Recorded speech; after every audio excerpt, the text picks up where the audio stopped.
Hello and welcome to another episode of Yeah We Read It. I am one of your hosts, Meggie. And what's that? It's me, the other host, Laura. And what's that? We're both here. We're both covering Percy Jackson, The Battle of the Labyrinth. It is the fourth book in the series, and Ah, it is, I mean, ah, oh my god, ah, such a ah. banger because not only do we get all of the fights and battles of this one, the emotional depth of the plot, the core, they really flesh it out, and finally we're like, all right, there are stakes to these relationships, and they are awesome. I loved it. I really like this whole book. I was like, they're really growing up this one. Like I was like so like, wow, they're not just kids anymore, are they?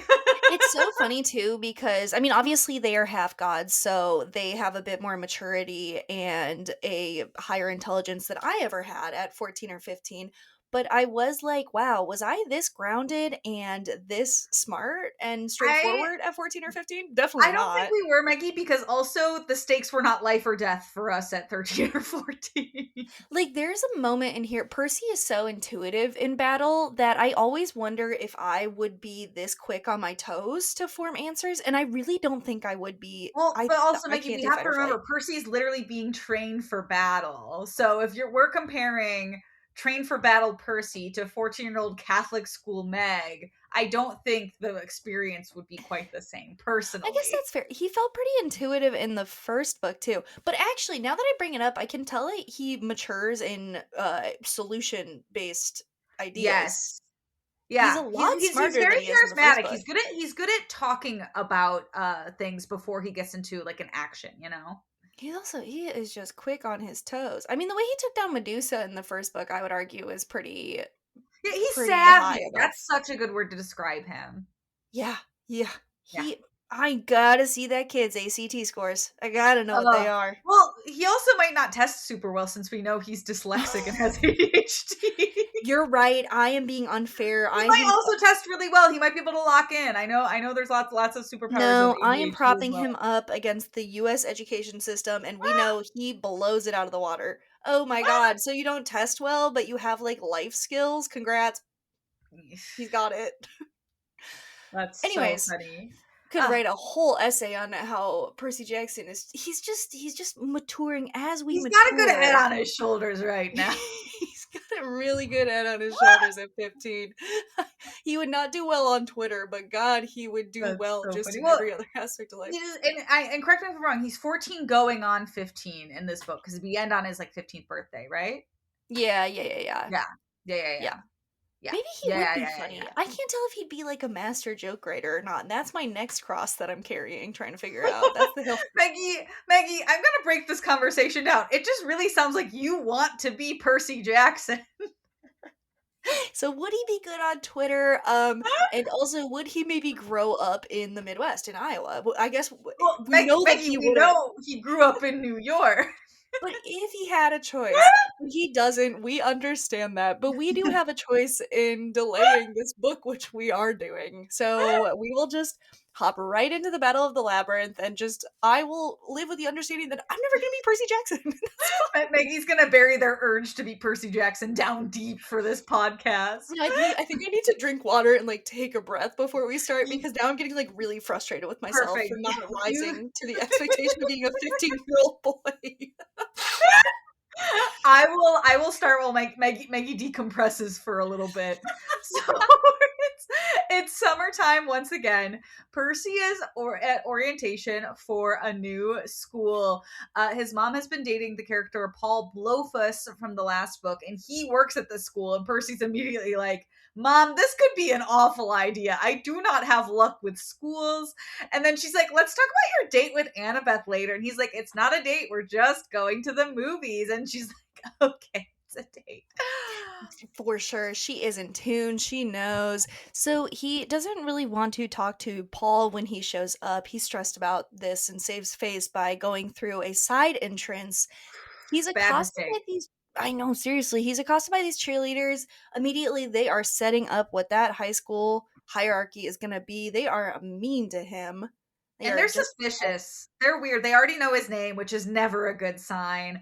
And big surprise here, Rachel Dare from the Hoover Dam in the last book also goes to this school. And they're like, this is crazy. She's like, did you think I lived at the Hoover Dam? So they're buddy buddy real quick, but Percy's already freaking out because he's like, something's up at this school. Mhm. And he can tell Rachel can see through the mist. So he's like, fuck it, I'm gonna tell you about the mist. Something's going on at this school. Exactly, because when they get to orientation in the assembly in the giant gym, Rachel immediately notices that something is wrong with the cheerleaders to the point that actually Percy can't see it. Like she has better sight through the mist than him. They hightail it out of there. They're in the band room. He's, filling her in on the half god stuff.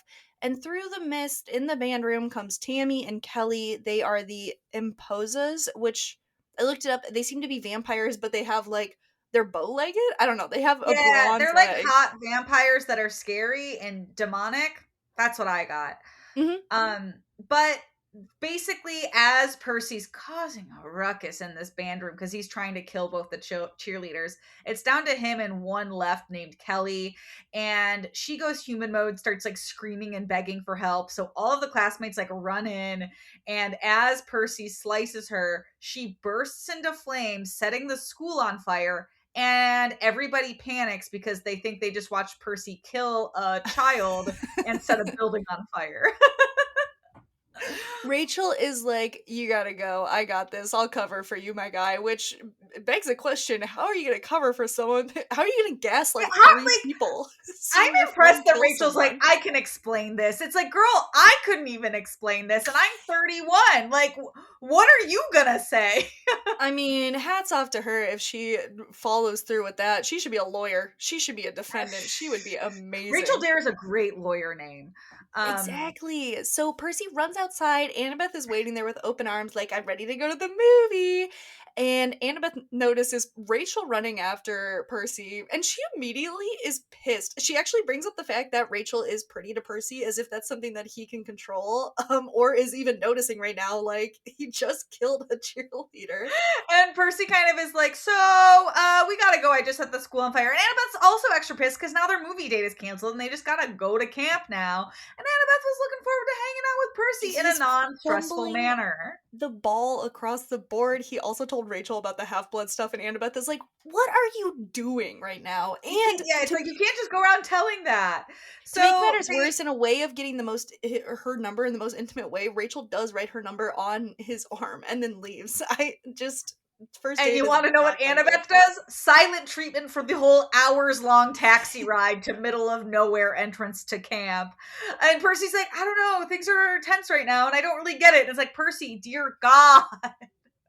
So they show up to camp. Annabeth, her time, she's just been kind of in San Francisco with her dad. She said that the mountain from the last book, Mount Despair or whatever, is overrun with monsters. Luke isn't there. There's a dragon now. He's protecting the camp. His name is Peleus. Pretty Cute. cool stuff. Love.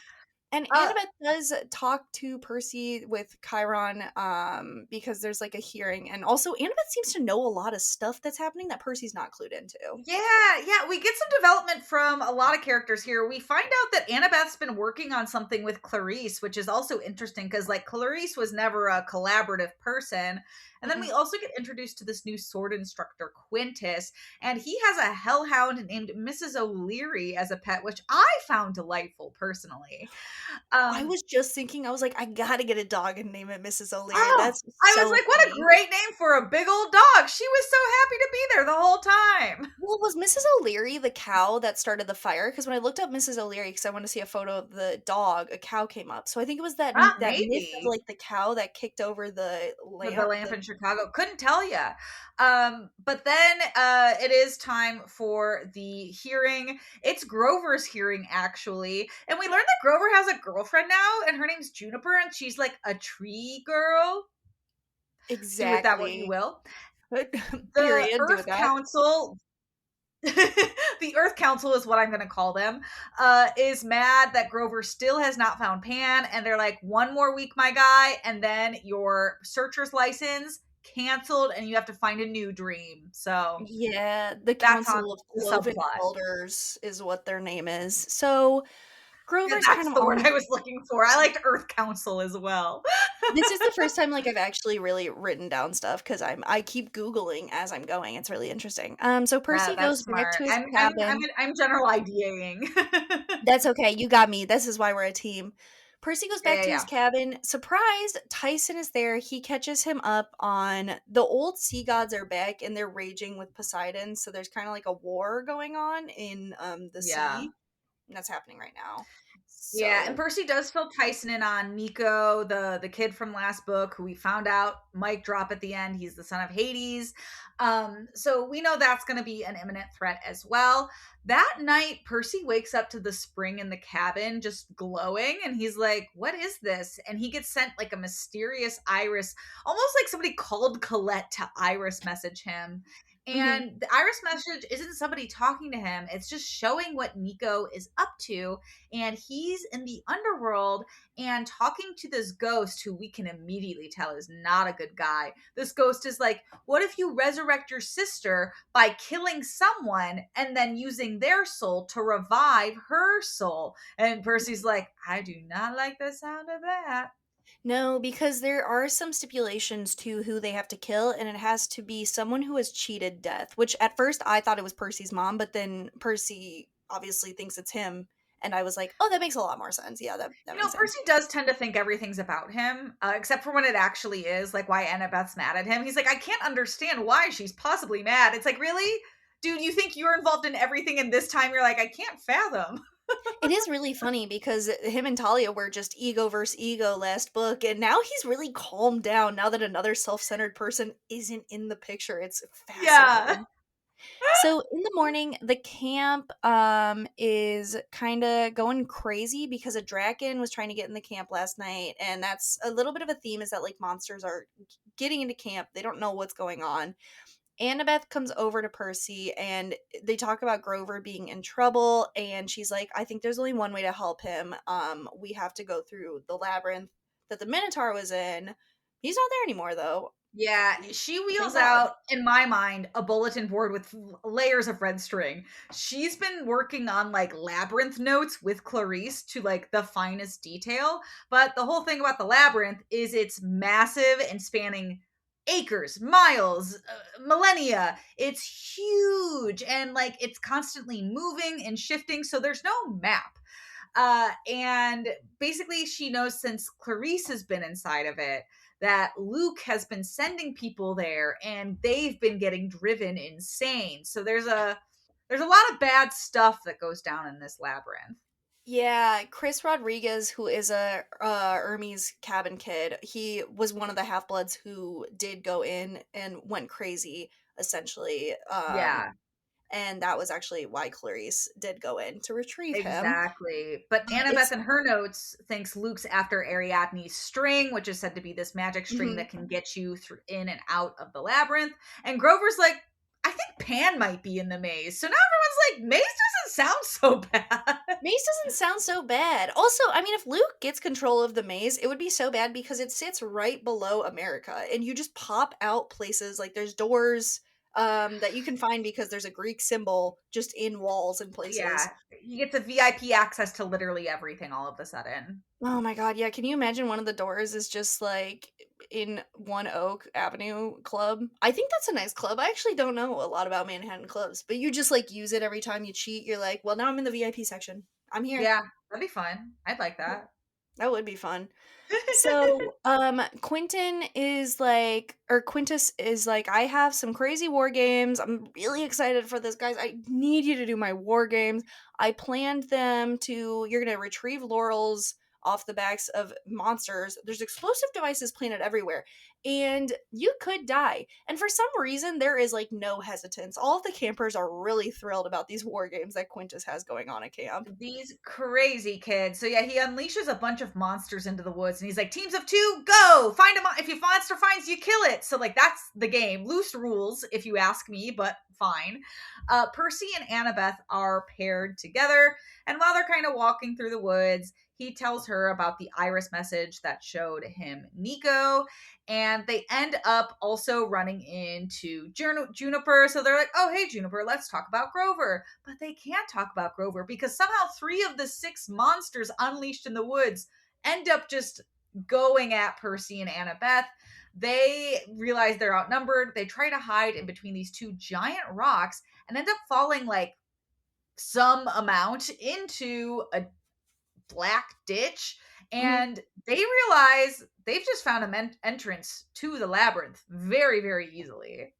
Yeah, Annabeth is like, to get out, we have to find the mark of Daedalus, and they do, and a ladder appears in the side of the wall, and they hear And it's a delta Tyson. triangle. Yes, it is. It's like this. It's like a triangle. They climb towards Tyson's voice, who is yelling at them, and they're like, "Relax. We're in there for like 1 minute." And they're like, "You've been gone for an hour. Time is Yes. different down there. We have lost you for an hour." Yeah. So we learn time passes way faster in the labyrinth. Mhm. Um, Annabeth is able to fully confirm that this is an entrance and is like, this is the route Luke is going to take to destroy this camp.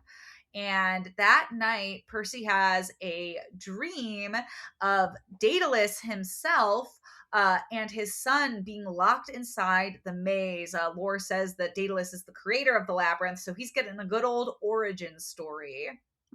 Yeah, he's getting punished by some king, King Minos, who we figure out later, for killing the Minotaur, and also King Minos is kind of pissed off because his daughter has fallen in love with Daedalus. So Daedalus and his son, they are just in this jail.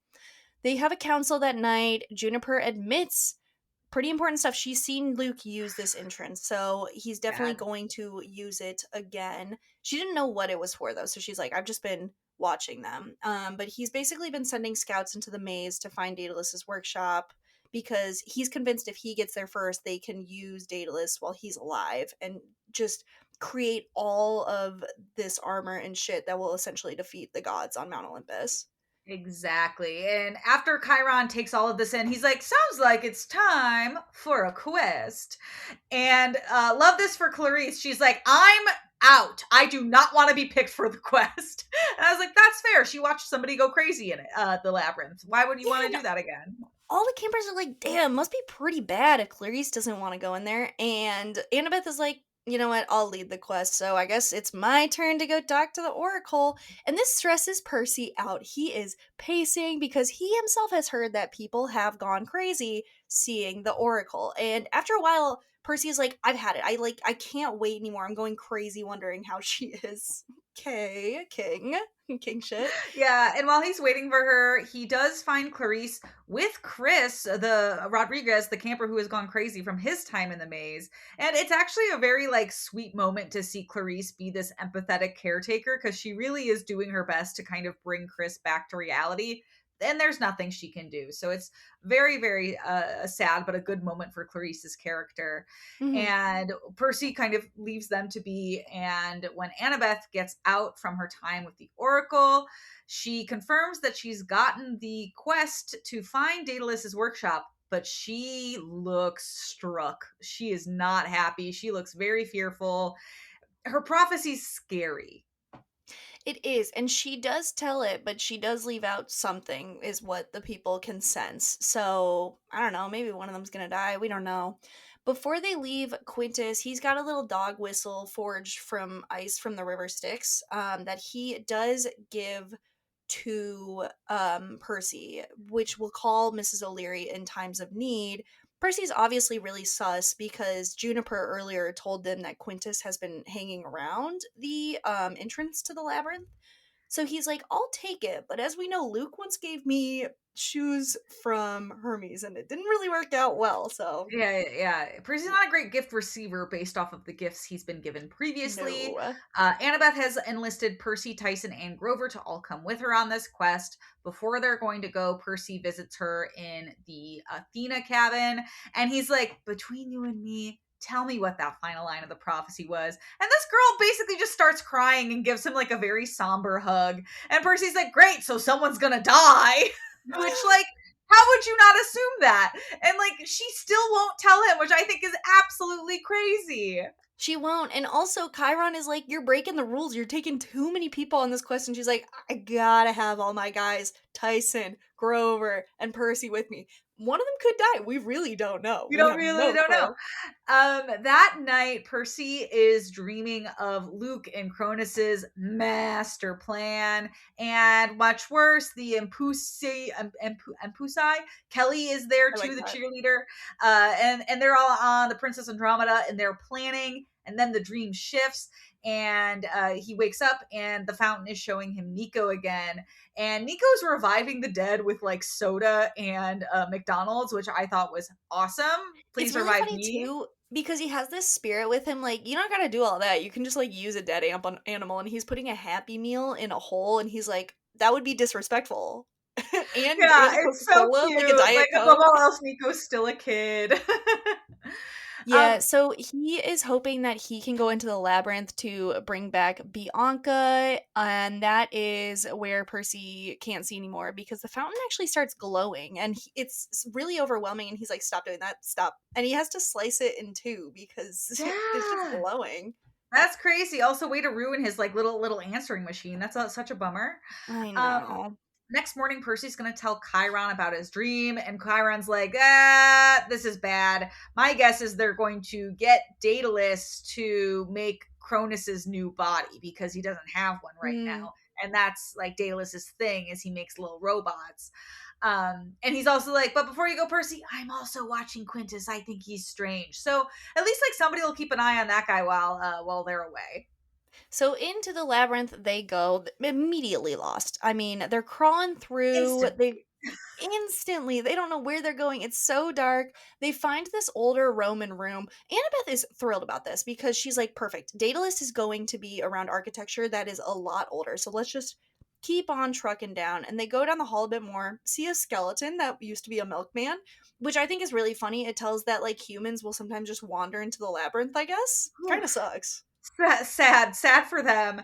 And as they keep walking, they find a man dressed like a doorman, and he has two faces. And this is a lesser god known as Janus, and he's being freaky deaky the whole time. He's like, "I've got two doors in front of you, and one will lead to certain death." And they're like, It feels a little too quick for us to be doing something like that." Hera scratches the record and shows up, and she's like, "Janice, it's a little too soon for you to be doing the door thing. Get the fuck out of here." So Janice is gonna leave, and Hera's like, "You'll see him again, don't worry." And they're like, "We don't want to see him again." I want to see him, and Um, she's like, well, I have some deli meat sandwiches for you if that makes up for it, if that's anything. and their in So, their eyes it does. mhm. And she's also giving them the tidbit to like be kind of on the lookout for these smaller gods, because Kronos is really using them because he knows he's not going to win over like the key 12, the main players. But she's like, "But I will grant you a wish before I go." And Annabeth's like, "Yeah, great, tell me how the fuck to navigate the maze." Oh, and Hera's like, you don't got to worry about that. Percy already knows. And Percy's like, clearly I don't. Tell us. And But she's Aaron's like, like, no. relax, you do. Also, go find Hephaestus. He'll help you. Oh, and also, again, Janice will be back at some point. And then she just leaves. She just leaves. So they are trying to figure out where to go. They go left because they sense something big is coming through the right side. And when they get to the end, it is a dead end. They have Tyson break through because whatever this monster is on their trail. And they emerge in Alcatraz. They are just in a Crazy. jail in Alcatraz. Crazy. And that's how we also learned that distance means virtually nothing in this Nothing. labyrinth. Like they were just in the, New York, New Jersey area. Now they're all the way on the West Coast. And they immediately come across this like ancient dragon lady monster called a Campe. And her whole thing, she works for Kronos. And they also find a hero that is trapped in a cell. It is Bryrus, the 100-handed hero. I did not look up a picture of him. I meant to, and I'm still kind of It's wondering how. crazy. So he basically just has 100 hands sprouting everywhere from his body, and he looks That like seems the Rat painful. King from Last of Us 2, to be honest. He's just a Ooh, little bit like a ball of all these arms, and there's different drawings of him because his face is one face, but he switches emotions, which they were trying to emphasize in this book. He has 50 faces, and in some of the paintings of him are like 50 heads and 100 arms. It's fucking crazy. That's So horrifying.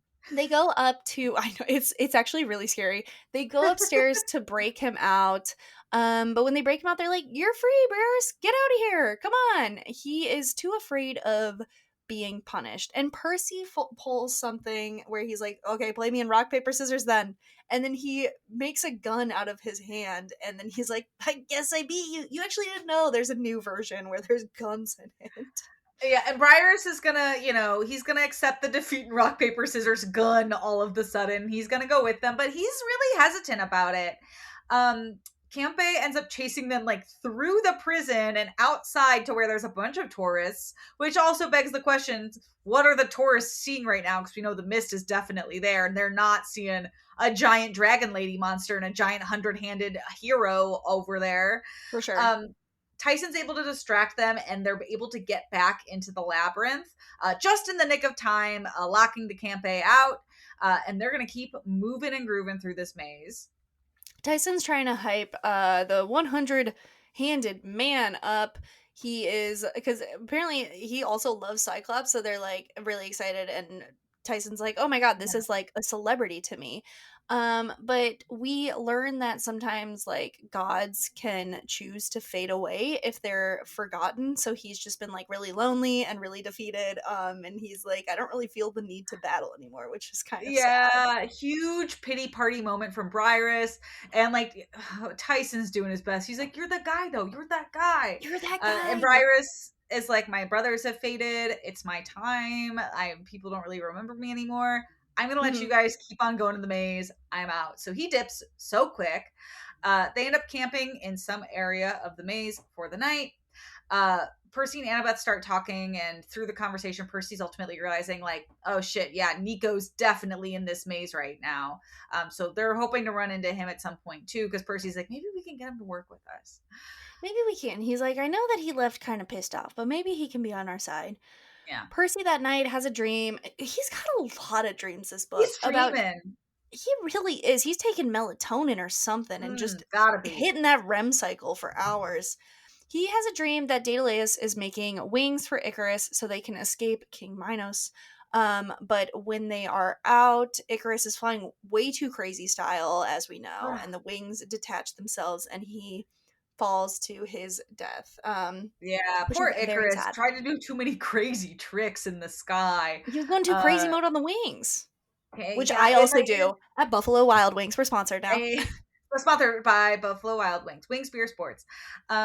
They keep moving. They run into an interesting thing in the maze, something they haven't seen before. It's a red cow that they call a cattle guard, and it is blocking an entrance to what they soon see is a ranch.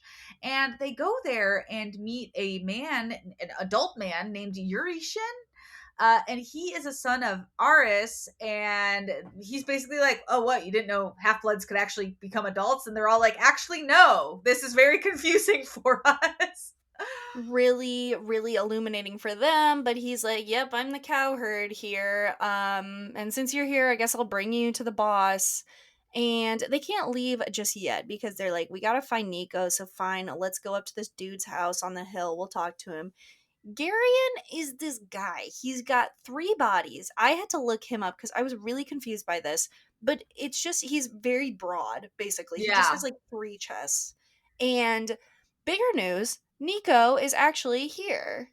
Oh Exciting yeah! stuff. What a surprise! They're all planting shop here at the farm.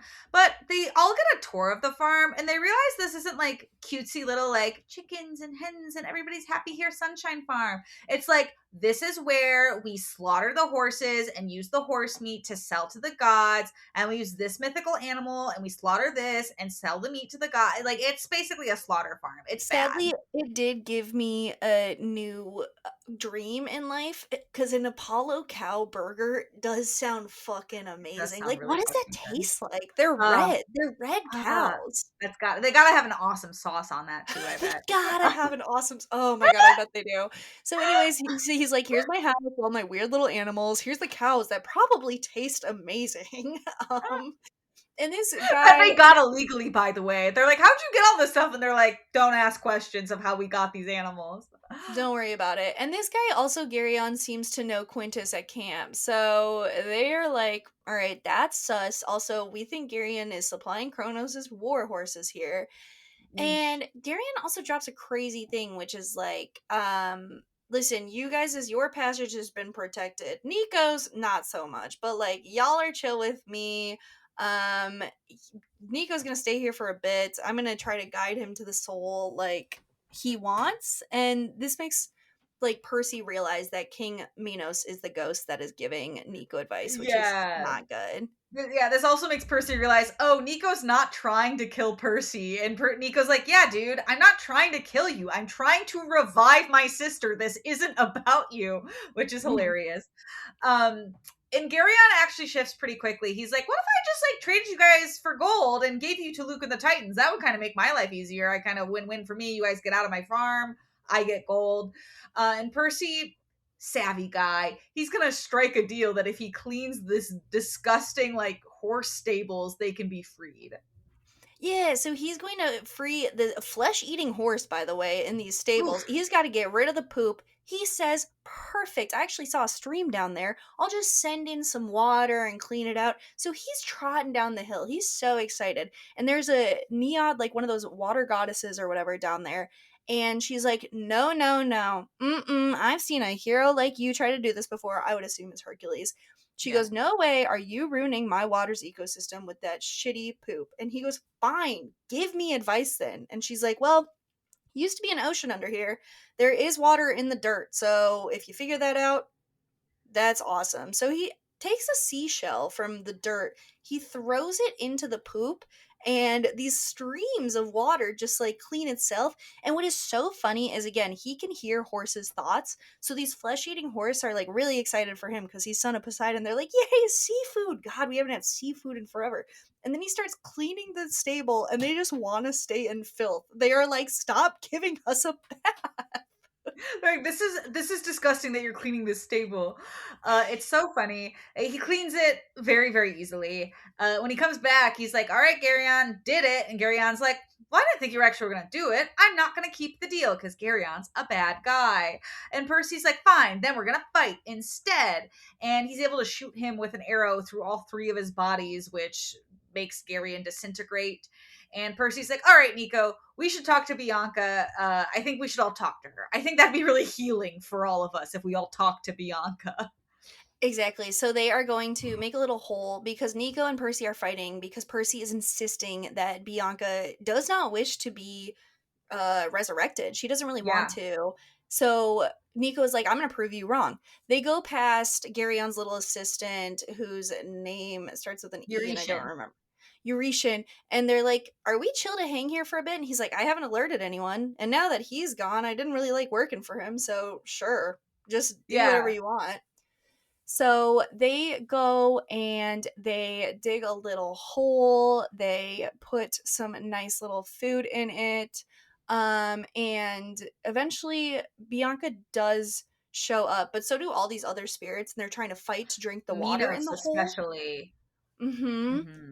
He shows up and he's like, listen, don't listen to your friends. I'm smarter than them. Like, you want my help. And Percy's like, don't listen to this guy. He's not And good. Bianca's ghost arrives and she's like, don't listen to this guy for the 100th time, Nico. I need you to forgive Percy and move the fuck on. This was all like, I got myself killed. Please do not revive me. I am not asking to be revived. And then she just disappears.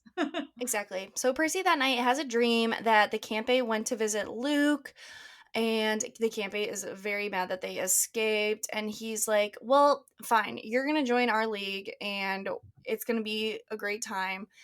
There is one problem, which is the Esposa Kelly does know that Percy is in these dreams, and it doesn't really manifest into a lot, but it really did stress me out because sometimes Yeah, she it was will try to scary. attack him in his dream, and I was like, "Oh my god, is this gonna be like Nightmare on Elm Street?"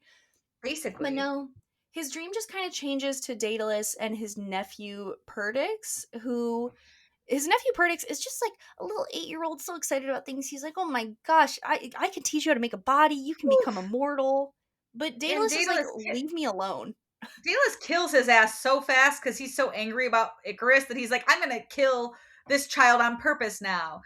So very stressful dream. Back to back bummers for Percy in the terms of dreams.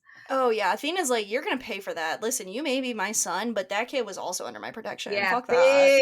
big reveal for them that Daedalus is also a half blood son of Athena. So brother alert for Annabeth. Brother alert. When Percy wakes up, Grover's like, dude, it's been 7 days since we've been gone. Hasn't felt like 7 days, but Grover's stressed because he's run out of time to find Pan. So, like, what is he going to do when he gets back? He doesn't know. They're on this quest. He's lost. They're all lost. And they don't have time to think about this too much because they got to get moving. They got to keep going on this main quest. Eurytion tells Nico that he can stay with him on the ranch for a little bit while he's figuring his shit out. And he gives them a key to find Hephaestus's forges because they're like, he's like, hey, I can tell you how to get there using this little spider guy. And it's this little metal spider that's going to lead the way. So they're like, great, love that Eurytion's able to help us out. So they are able to follow this spider throughout the maze, but not before they run into a sphinx.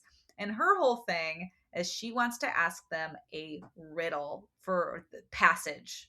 It is so exciting. It's a guess that riddle game that is truly set up exactly like Price is Right. And what's perfect is my mom was watching Price is Right at this moment. So I had a Amazing. whole visual going on. Yes. Annabeth is like, "Don't worry, I got this." She stands in the middle.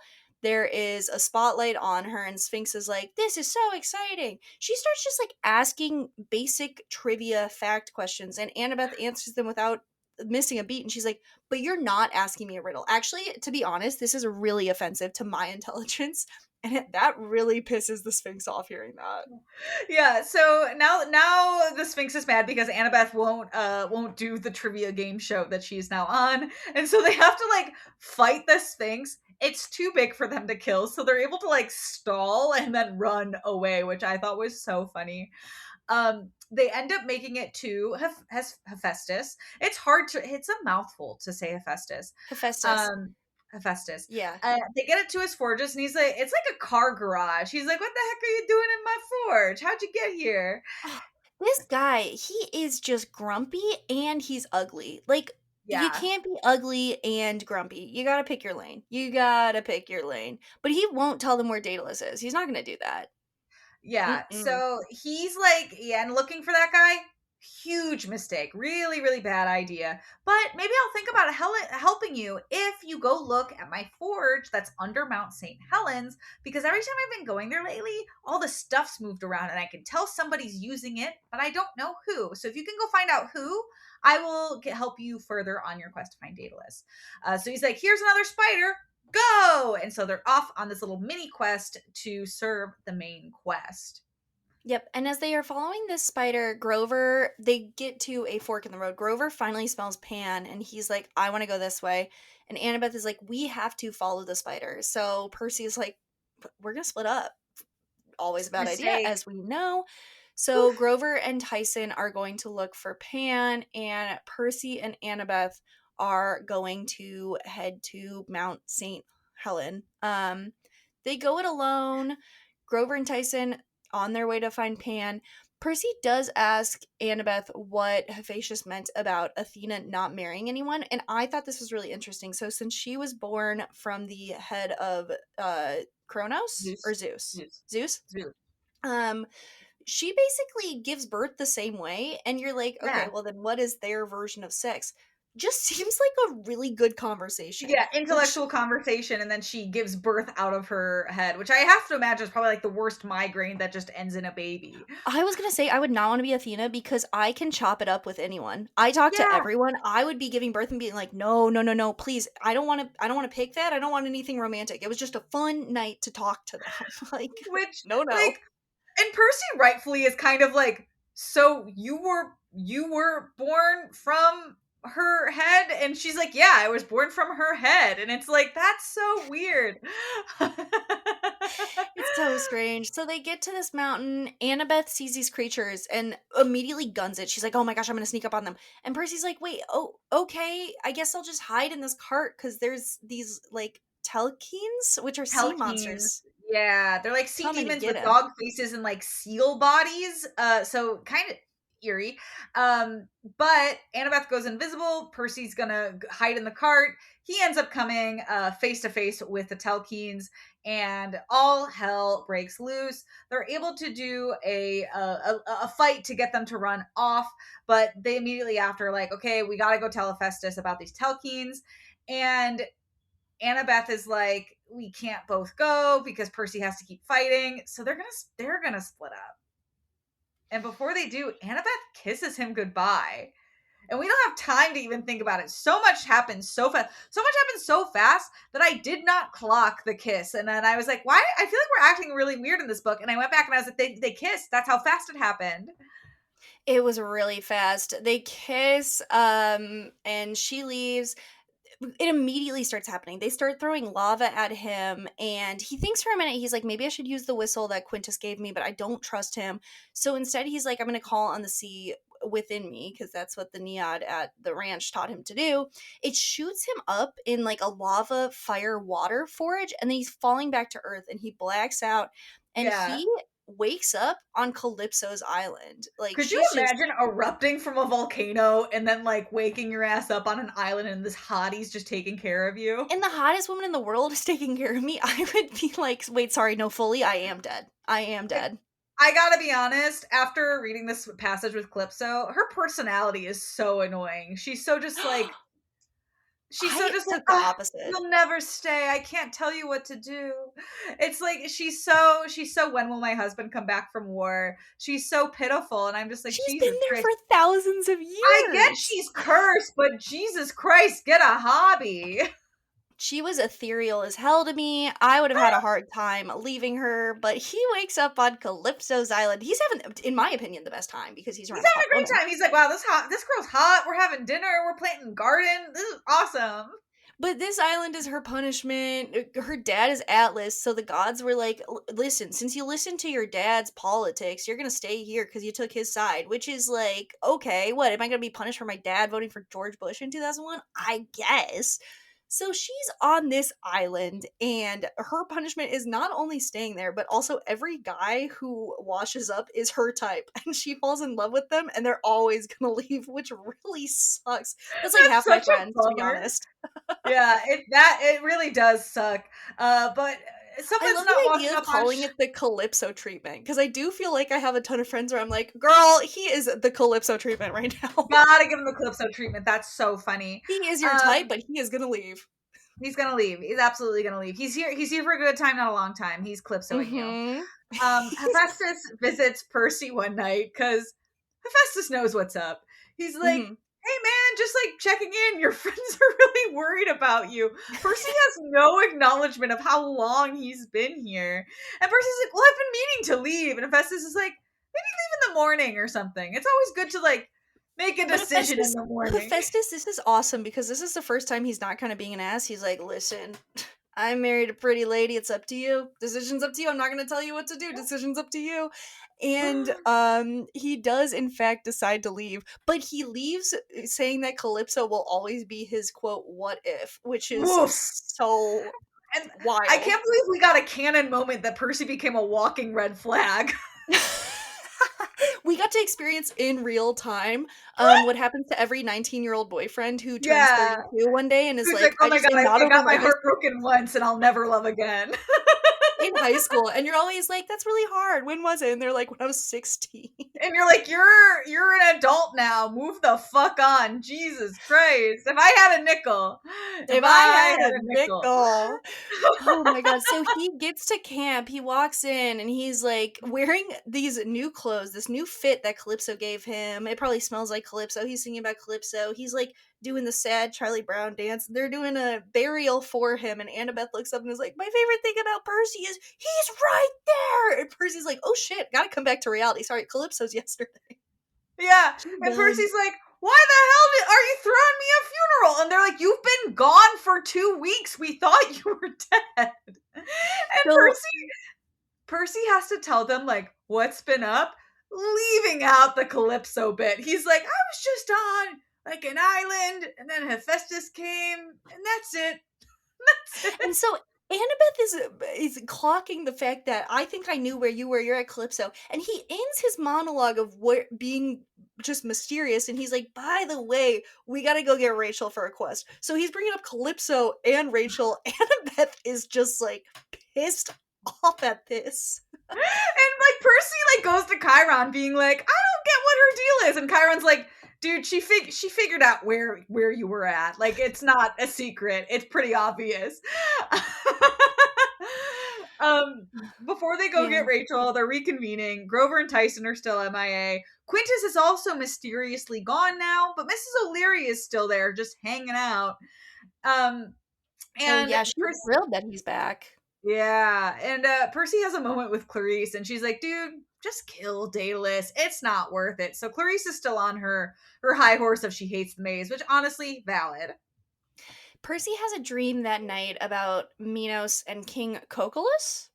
Probably saying that wrong. That sounds right. They're meeting about Minos's riddle, and King Coco, is saying that he solved it. He's so exciting. Actually, sorry, one of his daughter's tutors solved it, and he's so smart. He put honey on a little ant who took a needle and like ran it through this big thing. And Minos pieces together, that sounds like something that Daedalus would do. If you turn over the thief, you'll get your reward, or you'll make an enemy of Crete.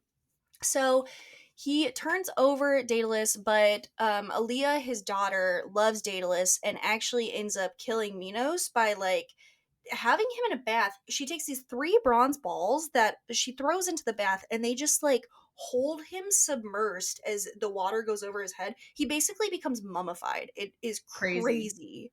Crazy death. The dream shifts to a dream of Luke navigating the maze. That's all I wrote in my notes because it didn't seem that important. Just like more knowledge that Luke can go through the maze. The next morning, Annabeth is like, Nico's back in the maze. We gotta get back in there. And Percy's like, let me call my mom first and figure out what happened with this whole school deal. And Percy's mom's like, Paul doesn't think you're a bad guy. He just doesn't quite understand. She's like, listen, go on your quest and then maybe come back and explain to my boyfriend why you burned down the school. I think that's He's like, right. I'll talk to him. I'm a man now. I was on Calypso's island. I'm a man now. So they're in Manhattan. They got to go get Rachel. Love this. They're like, Rachel, let's meet up for coffee. She's like, sure. And in the most just New York fashion, they're like, where's Rachel? And she's painted in gold, and she's one of those people in Times Square that are just not moving so they can get donations. Love her. And they're like, should we poke her? Should we move her? And then after 5 minutes, she's like, okay, my shift is done. Wow, you guys came at a great time. Let's go grab coffee. And she agrees to come with them in the face of certain death because, quote, summer would be boring otherwise. Yeah, and what's better is she knows an entrance to the labyrinth because like Annabeth's explaining like, and you know it's an entrance because there's the little delta sign outside of it, and Rachel's like, and it's blue and it glows, and Annabeth's like, yeah, and Rachel's like, there's one in the basement of my job. So they go to this hotel where she stores her costumes for her outside statue. Oh yeah, the Marriott. It's in the Marriott Envoy, and they go inside, and Rachel's immediately like, I don't know how you guys can't get through this thing. This is pretty easy to navigate. She can see through it all. But she ends up leading them down a path that is guarded by Kelly, the cheerleader, and a snake woman who immediately say, you guys are coming with us. And they're taken to an arena where Luke is, and very Colosseum style. There's a giant and a centaur battling in the middle. There's a crowd going wild as a kill's about to happen. Oh yeah, they take the scene from Gladiator where Antius, who is the guy who's like watching the battles, he does the thumbs up or thumbs down. And then also a little bit of Spy Kids too, because there's a ton of skeleton heads just mounted in the arena as the audience. Yeah. So Luke he's getting a kick out of this. He got to see a centaur get taken out. He's trying to appease this guy Antius, and he's like, listen, buddy, I got great news for you. Percy, son of Poseidon, is here. Let's toss him in the ring. Percy never has a really hard time in battles, I would say. He easily No. apprehends the first person who's a monster. He pauses a bit at the second one because it's not a monster, it's a person, it's a half-blood. And he's like, gets him into a place where he basically has to wave the white flag and is like, I didn't need mercy. I didn't need you to not kill me because now Antius is going to kill both of us. And Antius is like, you know what? Time for me to get in there. You have been disrespecting me. I don't need any weapon. I'm going to kill you with my bare hands. It's go Yeah, time. it's an insane battle. So Antaeus is also the son of Poseidon, but Gaia is his mom, so the earth really powers him. And Percy, using his noggin, realizes that as long as Antaeus has his feet planted firmly on the ground, he'll keep reviving. So Mhm. Percy spots chains hanging above the arena and is able to acrobatics himself up into the rafters, essentially. Antaeus follows him, and Percy gets them all tied up in there and then just like slash, slash, slash, which ends up defeating Antaeus. It's pretty cool. It defeats him. Um, He has sand pouring out of him. Like, it's Wild. crazy. Crazy. And Luke's mad. Luke's mad that Percy's once again thwarted his plans, which was the plan was to get Percy killed. So now Luke's like, fine, I'm gonna kill you myself. We all are. So huge monster battles about to ensue. Percy, he says it's time to not worry about what this whistle's gonna do. We're gonna trust that it does something cool. And he blows the whistle. Mrs. O'Leary arrives basically immediately, ravages these monsters to the ground. Yeah, so they all escape together. They're bringing Ethan, the half blood that was spared in the second battle, with them. I will say an interesting moment that we keep getting in the books is that every time Luke is going to attack Percy and Annabeth is with him, he spares Annabeth, which I would also be like, sorry, but what are we? Fully, Yeah. what are we? Um, so him, Annabeth, Ethan, and it's just those three right now. They are Yeah. running away. They reach this gymnasium room. They learn Ethan is a half blood who was lost in the maze, who was undetermined in the Hermes cabin. But he's like, you shouldn't have spared me. See ya. Bye. Bye. So they set up camp that night. Annabeth is being bratty, and Rachel is surprised Percy has not figured out Yeah. why. Rachel literally says, and I quote, like, really? You haven't caught on, like, why she might be mad, Percy? Seriously? And Percy's like, I simply cannot understand what you're referring to. And Percy has a dream later that night. He's at the edge of the pit in Tartarus. Kronos is like, hey, buddy, I see that you can see me. How about I show you something really nice? And it's this snake that is chasing both Grover and Tyson and basically has Tyson in a chokehold. And Grover plays his flute, all these rocks, they shower down. And when Percy wakes up, there is an earthquake happening. So they're running away. They're sprinting. And they run right into Daedalus's workshop, which is in, quote, the Garden of the Gods. And the Garden of the Gods, Laura and I have performed there before. It is Colorado Springs. Love Colorado Springs. And big surprise here, Quintus is walking down the steps in Daedalus's workshop like, you made it.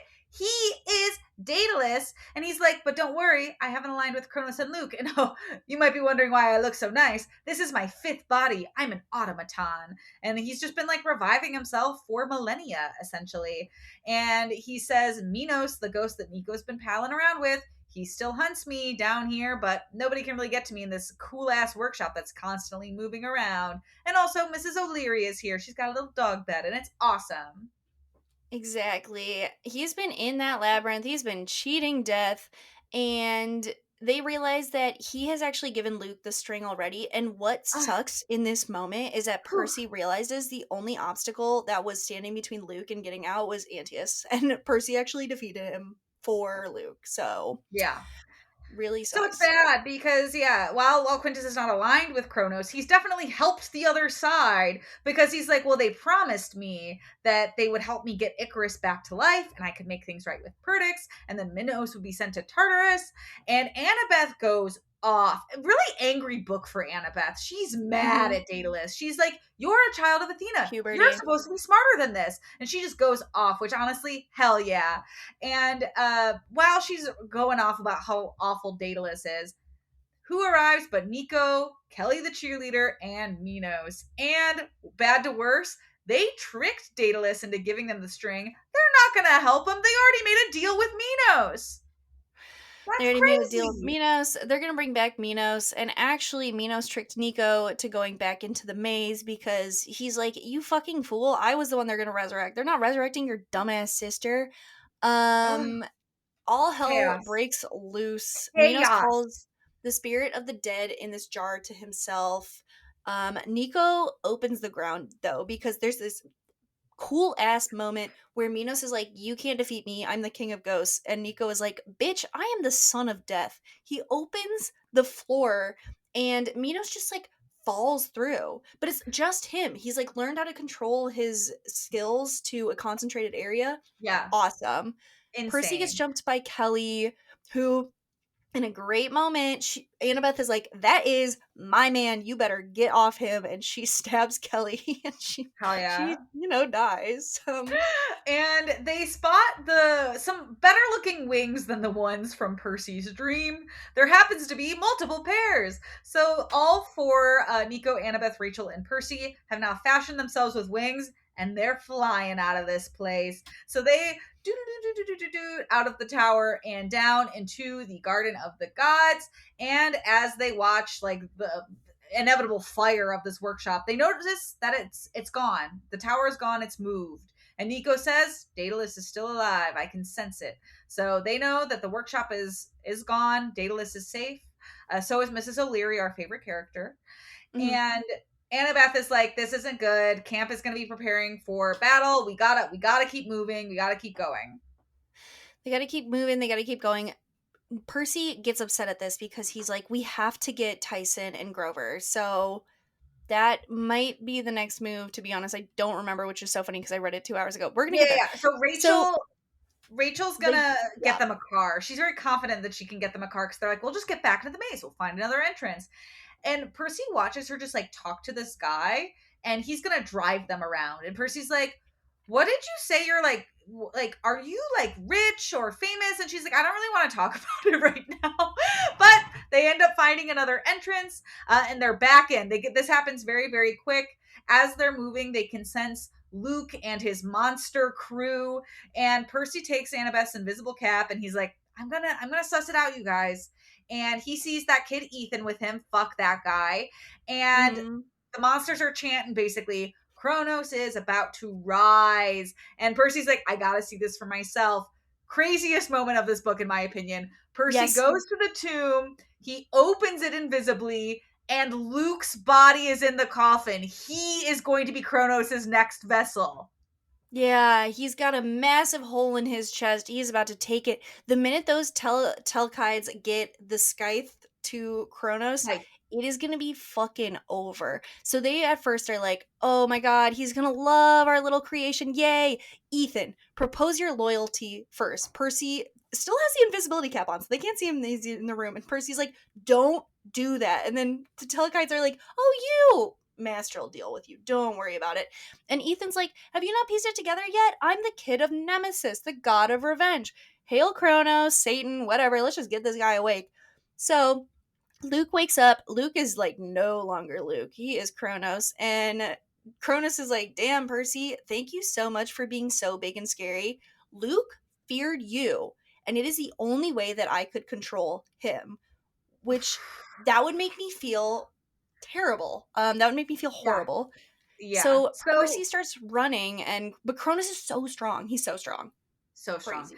So they're all running. They finally, because the reality is like they can't fight Kronos right now. That's not that he's too strong. So they're bolting out of there, and they finally like get to a point where they physically cannot run anymore. And Annabeth is just like hyperventilating and crying because she's obviously like watched what Yes. happened from afar. And Percy basically is telling her Luke is gone, and Annabeth is so upset.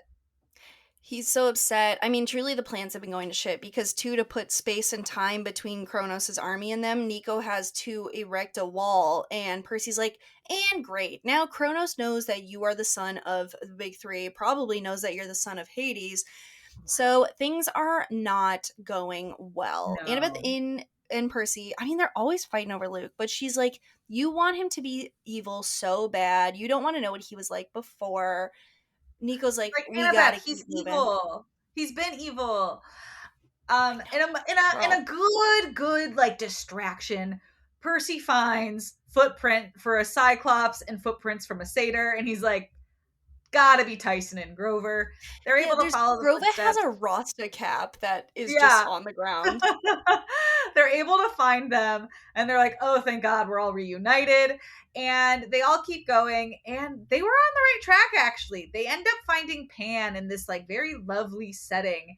And Pan, the god of the wild, he is dying. And the whole thing is he's been trying to die for a very long time, but the satyrs haven't been letting him. So he needs No. Grover to take his final message. Back with him as he fades away. It's a very, very peaceful and sad moment. It is. Grover is showing up, and obviously he's like, I've been waiting to tell you that I can die. And Grover is like, gods can't die, but Pan is insistent that they can die when, quote, everything they stand for is gone, and that Grover has to tell the satyrs that they have to save themselves. Your job Uh, to carry the torch because the world doesn't care about nature. no. So when he dies, the mist of him fills them all a little bit. Grover especially. And Grover seems to have aged up a bit. He's like, I gotta Yeah. go. I gotta tell He's them they're leveled up. dead. Leveled So up. they somberly get out of the maze. They are back in Manhattan. Blackjack and his Pegasus friends arrive. I Yo, love boss. Blackjack. He's awesome. Yo, boss. And they part because Rachel can't ride a Pegasus. She's a fucking human. And Rachel's sad about what she just watched. Poor human just watched this like God disintegrate into mist and be like, nobody believes in me anymore. And what's worse is that her dad is like a wealthy land developer. So she's like, is my family the reason Pan had to die? And Percy's like, it's not time for you to talk. I have Don't to think go. about that. And then Rachel is like, okay, but you'll hang out with me, right? And thank God Annabeth has already gotten on one of the Pegasus because Percy goes, oh yeah, I'll hang out. Don't worry, I have your number memorized. Percy, Percy. Percy, girl. no. There's no time to chastise Percy. They get back to camp. They have to prepare for this attack, and the fight begins, and Mm-hmm. more chaos ensues. One such moment I jotted down was a fire starts in Juniper's tree, and Percy's able to take an aside to put it out, which I thought was really sweet. It was really sweet. Yeah, he called on again the water within them. But this camp Yeah. is pretty fortified. They've got, Hephaestus's traps, Apollo archers. The labyrinth just like explodes with Titan warriors. I again am just like imagining a volcano. Nico, this is when I was like, I want to be a son of Hades so bad. Nico's Oh, Stygian blade, it saps the monster's energy. And I don't know if that means that like now he has their powers or what, but at one point Percy is like looking at him and he's like, help me, and Nico literally opens the ground and a ton of like old Civil War old soldiers pop up and they're fighting for them, so like he's got oh yeah. cool shit going on. Mrs. Annabeth O'Leary and and Daedalus enter the yes, fight as well. So they're there slicing everything. Annabeth and Percy end up tag teaming the campade, and they're like, I guess if we die, kind of crazy that this is it, huh? So things are still tense between them. And in the midst of all of this ruckus, Grover lets out a bellow of a sound so strong it stops the entire battle and sends the Titans away. it's crazy. Insane. So nuts. Nico needs some tending to after the war because he just used all his power. Yes. Daedalus is like, you know what? I've thought about it. I'm gonna give my computer to Annabeth. You know what? You're right. Labyrinth needs to be destroyed. Nico, I would be honored if you took my soul as ransom. Return your sister. Let's get her back. Let's resurrect her. And he goes, no, she's passed peacefully. I don't. I would. I'm gonna be honest. I would resurrect you. I would definitely resurrect my sister. Um, Yeah. I, I, Yeah. I But think that's no, kind of the wrong choice, but lots whatever. of growth in this book for all these characters, I guess. Nico's like, no, you'll just die and face judgment. And Daedalus is like, sure, that sounds fine to me. And the labyrinth collapses after all this time. Um, it's really, really just lots of more coming of age in this book because we mention all of the camp burials in this next chapter, and they're having the There's only burials. two. Yeah, but still, they have to bury people, which is crazy because they're children. And That is true. after the funeral is Grover's trial, and the council doesn't believe him. They're like, Pan isn't dead, you fucking idiot.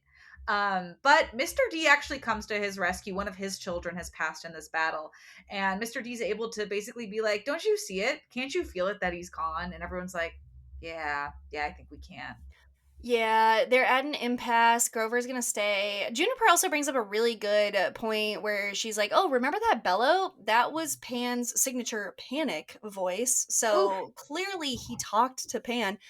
Um, and Dionysus is like, "I also have some bad news. The minor gods are changing sides, and also some other bad news." When Meggie brought up earlier that they would resurrect Laura, Laura didn't really say anything about Meggie, so that's just Oh, I would resurrect Maggie as well. I want. I'm gonna Phew. go on record that I would resurrect Maggie as well. I would like to say that. So, yeah, that's our sacrifice. That's our offering to Dionysus, is knowing that we would raise each other back up from the dead. You have raised me up so Yeah, I so can I stand can on. stand on mountains. Grover does become like executive satyr in this moment. He's like, you Cool. know what, satyrs. He snaps his little fingers to the beat of Fergalicious. We're gonna pan out Sunglasses across on. America. Some of us are gonna be in the parks, in the cities, in the Amazon. That's where we're gonna Yeah. be. Percy Yeah. walks into his cabin. Tyson's drawn a map for Briarus. He's gonna get Briarus to the forges down below. He's like, "You're gonna fit in great down there, Briarus, my 100-handed guy." So Tyson's got a new friend to go along with him. Nico and Percy have a moment, and Percy's like, "Well, great. Now that we're friends, like, happy to have you at camp." And Nico's like, "I can't stay at camp. I don't do any of the stuff you guys do. I do not fit in here," which is actually so valid. And there's no Hades cabin anyways, so it's like, where the hell would he stay? Also, Yeah. apparently he says he's like, I got it. Listen, the dead fear me, and that's nicer than the people that are alive fearing me. He just seems to be like, I got no friends being a son of Hades, which sucks. But Damn. I would still take it. I would honestly still take it for the powers. I would still do it. Yeah, absolutely. Mr. D also ends up talking to Percy. He had the power to cure Chris, and after all of this, he's decided to cure Chris's madness, and Chris is back to normal. So that's a really nice ending for that character. Yeah, And Dionysus says like something like sometimes a kind act can be bigger than I thought. So maybe he's a good guy now. Maybe he's yeah, chill. Percy notes that the rest of camp passes by, but things are definitely still tense with Annabeth. Mrs. O'Leary is still there, and he gets to hang out with her. But the last day of camp rolls around, and Annabeth finally says her prophecy's last line was that she would lose a love worse than death. And you realize it was about Luke the whole time, and she makes a note But that ugh, she says she doesn't know who the prophecy was talking about. Percy, he's too bullheaded. He thinks it's Luke, and Luke is, I mean, what it was, but she says she didn't know who the prophecy was talking about. So ugh. And I think in Annabeth's head, she's still worried that she's lost Percy, but it's like, you can have him, Annabeth. Hera, then we get a crazy moment here. Hera appears and is I love like, this moment. Annabeth, you did it. Thank me, I'm Hera. And Annabeth is like, fuck no, I'm not gonna thank you. Like, you were not helpful, and I don't like want to offer you anything. Yeah, she And says you don't belong. Thanks, but no thanks. Because Percy has just reamed Hera for being like, Hephaestus was right. You only care about your perfect family. You only paid for safe passage for us and not Nico. And Hera says, who cares about him? Woo, yeah, woo, whew, woo. got her. So Hera kind of leaves us with a parting like, you're gonna regret that you didn't thank me, Annabeth. So we think that's probably gonna come back in the final book. Mhm. And then we roll around. It is Percy's 15th birthday. Paul has a little aside to Percy. He's like, "Can I marry your mom?" And Percy's like, "I'm just a kid. Doesn't really matter what I think." And in a surprising turn of events, Poseidon's gonna come to the party wearing flip flops. Love this. Poseidon shows up. He's like, what's up? My name's Poseidon. Paul's like, interesting. And he's like, isn't it? And then he's like, I'm Percy's son. And then Tyson's also at the party and he's like, Daddy. And Paul is so confused. Sally is like, not mine. Swear to God, not my No, kid. Poseidon is like, hey, Percy, could I pull you for a chat?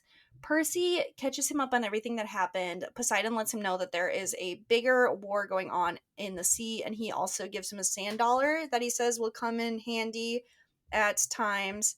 Percy and him do talk about Antaeus in the maze because Percy still can't wrap his head around the fact that someone so violent could like claim Poseidon as his dad, who is so proud of him. And Poseidon Yeah. does say, Percy, don't worry, you're my favorite son. Hell yeah. And Huge. after Poseidon leaves, Percy realizes he still has like a seed from Calypso's garden in his pocket. So he's like, I'm going to plant her a garden in Manhattan like I promised, which is like, dude, you didn't even date. Jesus Christ. Annabeth is Uh, over here on the sideline. He's planning Calypso a flower so he can look at it every day. He's memorized Rachel's phone number. Literally, Annabeth is catching strays from Percy left and right. I understand why she's so mad. Nico shows up, and Nico's in game mode. He wants to talk about Luke.